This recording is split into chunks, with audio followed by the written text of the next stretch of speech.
हजरत इब्राहिम को एक सपना आया। यही बकरीद का पूरा आधार है। दिल्ली सरकार ने बकरीद से पहले कुर्बानी बेजुबान जानवर की जान लेकर उसको कुर्बानी कहते हैं। हर साल ईद के नाम पर करोड़ों जानवरों का गला रेत दिया जाता है। सड़कें फिर से लाल होने वाली हैं, गुलाब की पंखड़ियों से नहीं, बेजुबानों के खून से। जश्न है लेकिन दर्द का है, त्योहार है लेकिन इंसानियत की हार का है। मैं किसी दीन धर्म का विरोधी नहीं हूं, लेकिन उस सोच का विरोधी हूं जो करुणा की बजाय क्रूरता को अधिक महत्व देती है। मैं बात कर रहा हूं बकरीद की। आइए इसका थोड़ा इतिहास बता देता हूं आपको मैं। हजरत इब्राहिम को एक सपना आया। सपने में उसे अपने बेटे की कुर्बानी देने का आदेश अल्लाह से मिल गया। जैसे ही इब्राहिम अपने बेटे इस्माइल की कुर्बानी देने के लिए चला तो अल्लाह ने एक मेमने को भेज दिया और उसे इस्माइल की जगह कुर्बान करने का नया आदेश सुना दिया। यह पूरी की पूरी घटना कुरान के सूरह अस-सफ़ात में वर्णित है। यही घटना बाइबल जेनेसिस चैप्टर नंबर 2 में भी है। अंतर इतना है कि बाइबल में इस्माइल की जगह इसहाक नाम दिया गया है इब्राहिम के बेटे को। अब यही बकरीद का पूरा आधार है जो एक घटना है। अब बाइबल में लिखा हुआ है कि खुदा ने इब्राहिम को ऐसा आदेश उसकी परीक्षा लेने के लिए दिया कि वो खुदा से अभी भी डरता है या नहीं डरता है। परंतु सोचने वाली बात यह है कि वह कैसा खुदा है जो अपने भक्त से प्रेम की नहीं डर की परीक्षा लेता है। डरते तो वो हैं जो गलती करते हैं। स्कूल का होमवर्क ना करने वाला बच्चा अध्यापक से डरता है और चोरी करने वाला कानून से डरता है। वास्तव में मित्रों, ईश्वर तो प्रेम और आत्मा का आधार होता है, भय, डर और गुलामी का आधार नहीं होता। अब बकरीद पर निर्दोष प्राणियों की कुर्बानी देने वालों से मेरा प्रश्न है कि जैसे हजरत इब्राहिम को सपना आया था उसके बेटे की कुर्बानी देने का, क्या तुम सबको भी सपना आता है वैसा ही? और यदि कहो हाँ आता है, तो क्या तुम भी हजरत इब्राहिम की तरह चाकू छुरी लेकर अपने ही बेटे पर हर वर्ष गले पर रख देते हो क्या? यदि कहो हाँ रखते हैं, तो हजरत इब्राहिम को तो मेमना खुदा ने भेज दिया था, तुम्हें तो नहीं भेजता है खुदा। तुम तो स्वयं जा जाकर खरीद के लाते हो बाजारों से, तो वो क्यों खरीद के लाते हो? खरीद के मत लाओ, अपनी परीक्षा बिना मेमने के पूरी करके दिखाओ, तब तो तुम्हारी परीक्षा पूरी होगी ना। यह सपना और खुदा का डर आज करोड़ों जानवरों की सामूहिक कुर्बानी में बदल चुका है।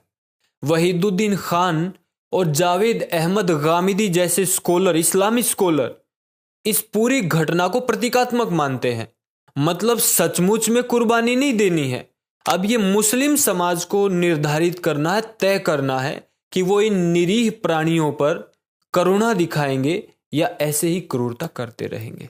एक अनुमान से पूरे विश्व में बकरीद के अवसर पर हर वर्ष 10 से 15 करोड़ जीवों को कुर्बान कर दिया जाता है। अकेले बांग्लादेश में पिछले वर्ष 1 करोड़ जीवों को कुर्बान कर दिया गया था इसी त्योहार तथाकथित के अवसर पर। भारत में बोला जाता है अनुमान से लगभग 2 करोड़ निरीह, निर्दोष, बेजुबान प्राणियों को कुर्बान कर दिया जाता है। यह धार्मिक स्वतंत्रता के नाम पर अत्याचार सा प्रतीत होता है। कहीं कहीं तो खुलेआम सड़कों पर ही कुछ लोग निरीह प्राणियों को सबके सामने सार्वजनिक रूप से ही कुर्बान कर देते। ऐसी बहुत सारी वीडियोस इधर उधर आपने भी कभी ना कभी अवश्य देखी होंगी।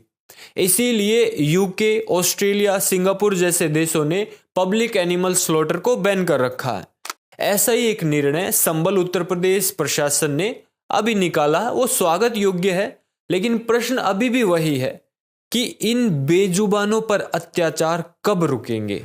अभी छत्रपति संभाजी नगर महाराष्ट्र में 86 मवेशियों को अमानवीय स्थिति से पुलिस ने रिकवर किया, जिनको कुर्बानी के लिए तैयार किया जा रहा था, लेकर जाया जा रहा था।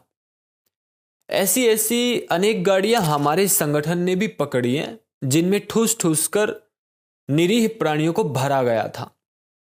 किंतु जब तक इन बड़े बड़े गिरोहों पर कठोरता से, कठोर कानूनों से व्यवहार नहीं किया जाएगा, इन अवैध तस्करियों को रोकना बड़ा ही कठिन है।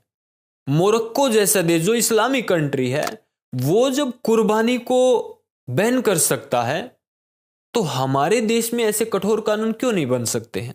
मोरक्को ने भी बकरीद की कुर्बानी को इसलिए बैन किया क्योंकि वहां सूखे और भयंकर अकाल की समस्या आन पड़ी है। इसलिए मैंने पानी का आंकड़ा निकालने का प्रयास किया कि भारत में कितना पानी लग जाता होगा इस बकरीद पर। लगभग 2 करोड़ कुर्बानियां यहां दी जाती प्रतिवर्ष।